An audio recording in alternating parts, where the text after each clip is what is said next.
아웃소싱이란 기업의 이윤을 최대화하기 위해 기업 내 일부 부서나 업무를 외부의 전문가나 전문 기업에 위탁하는 것을 의미한다.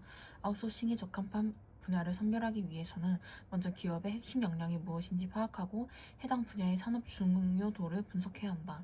핵심 역량이란 타 기업이 쉽게 모방하지 못하는 그 기업만이 가지고 있는 고유한 경쟁력을 의미한다. 산업 중요도는 아웃소싱을 시행하려는 분야가 전체 산업에서 중요한 성공 요소인가를 의미한다. 만약 어떤 분야가 기업의 핵심 역량이라면서 산업 중요도가 높다면 기업은 해당 분야를 자체적으로 수행하면서 기업 내부에서 지속적으로 운영하는 것이 가장 합리적이다.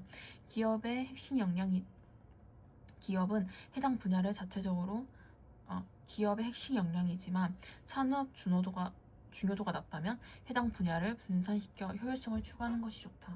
핵심 역량은 아니지만 산업 중요도가 높은 경우에는 다른 기업과 전략적 제휴를 통해 관계를 유지하고 그에 따른 이익을 추구할 수 있다. 아웃소싱은 어떤 분야가 기업의 핵심 역량이 아니면서 산업 중요도가 낮은 경우에 시행하게 된다. 아웃소싱은 제조업, 서비스업 등 다양한 산업에서 광범위하게 활용되고 있다. 제조 분야에서 아웃소싱을 결정하기 위해 추가로 고려해야 할 사항은 비용이다. 이는 내부 제조와 아웃소싱 중 어느 쪽이 비용 측면에서 우위가 있는지를 따지는 것을 의미한다. 내부 제조를 하는 경우 고정비와 변동비가 발생한다. 고정비는 제품의 생산 수량과 관계없이 고정적으로 발생하는 비용이고, 변동비는 생산하는 제품의 수량에 따라 달라질 수 있는 비용이다. 아웃소싱을 하는 경우 제품을 직접 생산할 때 고정비나 변동비가 발생하지 않지만 공급자 탐색 비용, 계약 비용, 구매 비용 등이 지출된다. 기업이 한 개의 제품을 생산할 때 비용을 C, 기업이 필요로 하는 제품의 수량을 Q라고 할 때 내부 제조를 하는 경우 변동비의 제품의 수량을 곱한 것과 고정비의 합만큼 총 비용이 발생한다. 아웃소싱을 하는 경우 제품의 한 개당 구매 가격 P에 수량 Q를 곱한 만큼의 비용이 발생한다. 그림은 기업이 제품의 내부에서 제조할 때와 아웃소싱을 맡길 때 비용의 차이를 보여준다. 내부 제조 시의 총 비용 그래프가 아웃소싱 시의 총 비용 그래프보다 더 위에 시작하는 이유는 제품을 직접 제조할 때 고정비가 발생하기 때문이다. 기업의 아웃소싱 시행 여부는 두 그래프가 만나는 지점에 제품 수량인 Q를 기준으로 정해진다. 기업이 필요로 하는 수량이 Q보다 작을 경우 아웃소싱이 유리하고 반대의 경우에는 내부 제조가 유리하다. 제조 분야에서 아웃소싱의 형태는 여러 가지로 구분할 수 있다. 기업이 제품의 제조 과정에서 생산비를 낮추려고 하는 경우 주문자 상표 부착 생산을 하게 된다. OEM은 주문자가 생산에 필요한 모든 지침을 정하고 아웃소싱을 받은 외주 업체는 정해진 지침에 따라 제품을 제조하고 완성하여 납품하는 형태다. 외주 업체는 주문자의 요구사항에 따를 뿐 독자적인 권리나 제품에 대한 지적 소유권을 갖지 못하며 완성된 제품은 실제 생산한 외주 업체가 아닌 주문자의 상표명으로 시장에 출시된다. OEM을 활용하면 주문자는 제품 개발이나 설계, 마케팅 등에만 집중할 수 있고 생산 관련 시설에는 투자하지 않아도 되기 때문에 비용과 노동력을 절감할 수 있다. 또한 타국의 기업에 OEM을 맡기는 경우 직접 외국으로 진출할 때 발생하는 공장 설립 비용, 물류 비용 등을 줄일 수 있고 외국의 값싼 노동력을 활용하는 것도 가능하다. 외주업체는 다른 절차를 신경 쓰지 않고 생산에만 집중할 수 있고 지속적인 경험으로 기술력을 향상시켜 경쟁력을 높이는 것도 가능하다. 하지만 주문자 입장에서는 기술 유출이나 품질 관리에 대한 문제가 발생할 수 있고 외주업체 입장에서는 상대적으로 이익률이 낮고 OEM에만 집중하다 보면 자신들만의 사업을 키우기 어렵다는 단점이 있다. 시간이 흐르면서 외주업체의 경험이 축적되고 제조 경쟁력을 가지게 되는 경우 아웃소싱의 형태가 달라질 수 있다. 주문자가 모든 지침을 다 정하지 않고 큰 범위 내에서 개괄적인 지침을 정해주면 외주업체가 이에 따라 상세 설계를 완성하고 필요하다면 주문자가 지시한 설계나 규정까지도 변경할 수 있는 것이다. 이를 제조업자 개발 생산이라고 한다. ODM은 OEM에 비해 외주업체의 생산 관련 권한과 자유도가 높고 외주업체는 주문자와의 협의에 따라 제품에 대한 재산권을 공유할 수 있지만 제품은 주문자의 상표명으로 출시된다. 주문자는 제품 생산에 대한 모든 지침을 완전히 완성하지 않아도 되어 시간과 비용을 절약할 수 있고 외주업체의 전문성을 적극적으로 활용할 수 있다는 장점이 있다. 하지만 외주업체와 분쟁이 발생할 경우 다른 외주업체로의 변경이 어렵기 때문에 주문자는 제품 생산의 차질을 빚을 수도 있다. 외주업체는 생산 과정의 세부 절차를 직접 결정하기 때문에 스스로 생산 비용을 줄이는 것이 가능하여 OEM보다 더 많은 이익을 창출할 수 있다. 대신 외주업체는 OEM에 비해 더 높은 기술력을 가지고 있어야 하며 다른 외주업체와 차별성을 유지해야 한다는 어려움이 있다.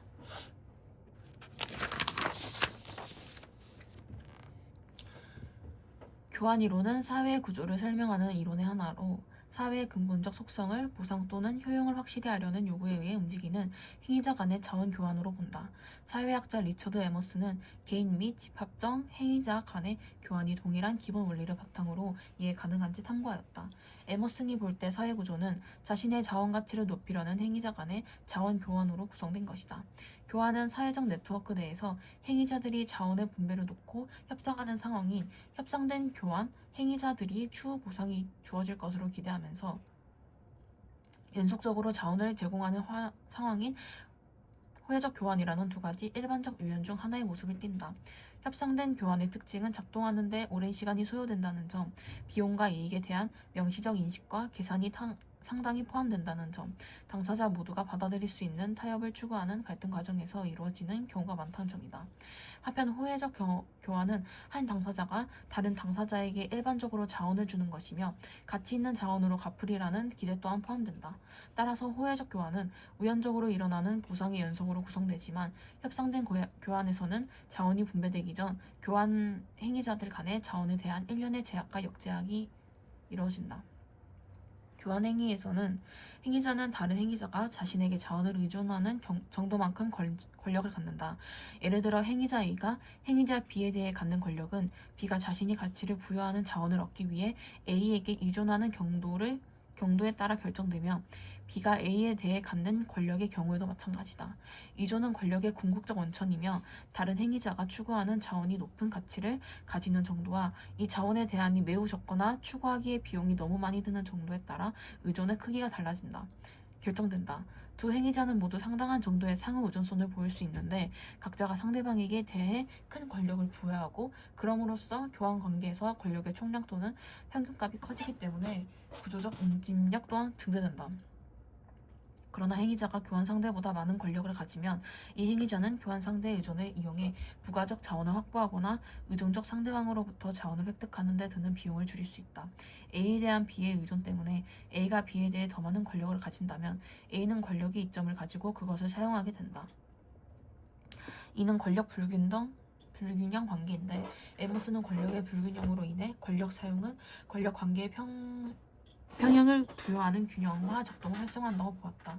A가 B에 대해 권력의 이점을 가진 상황에서는 B에게는 A가 제공하는 자원의 가치를 낮게 평가하거나 A가 제공하는 자원에 대안을 찾거나 자신이 A에게 제공하는 자원의 가치를 증진하거나 자신이 제공하는 자원에 의해 A에 대안을 축소하는 방법을 강구하는 네 가지 선택지가 있다. 이 선택지들은 A에 대한 B의 의존을 감소시키거나 반대로 B에 대한 A의 의존을 증가시킴으로써 교환 관계의 균형을 잡는다. 이러한 아이디어를 바탕으로 에머스는 행위자 간의 연결 패턴인 네트워크 구조를 통해 네트워크 내의 중심성과 권력 관계의 변화를 설명하였다. 중심성은 네트워크 내의 다른 위치들을 연결하는 중심이 되는 위치에 있어서 자원의 흐름을 매개한다는 의미다. 에머스는 중심성을 보여주는 네트워크 내에서 높은 중심성을 가진 행위자가 다른 행위자들이 가치를 부여하는 자원을 적절하게 제공하지 못해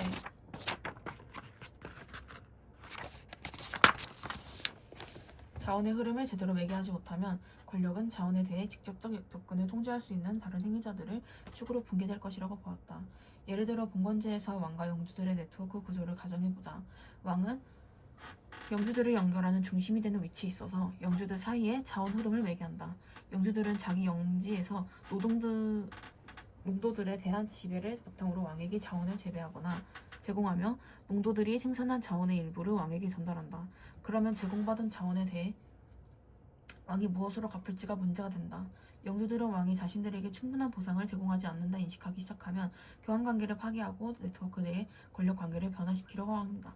이때 권력의 중심은 가장 가치가 높은 자원의 공급 원천이 있는 영주 쪽으로 이동하는 경향을 보인다. 이는 왜 공권제가 붕괴되는 경향이 있는지 보여준다. 실제 사회의 많은 네트워크에서 권력의 중심은 가장 가치가 높은 자원의 공급 원천 쪽으로 이행하는 것으로 나타났다.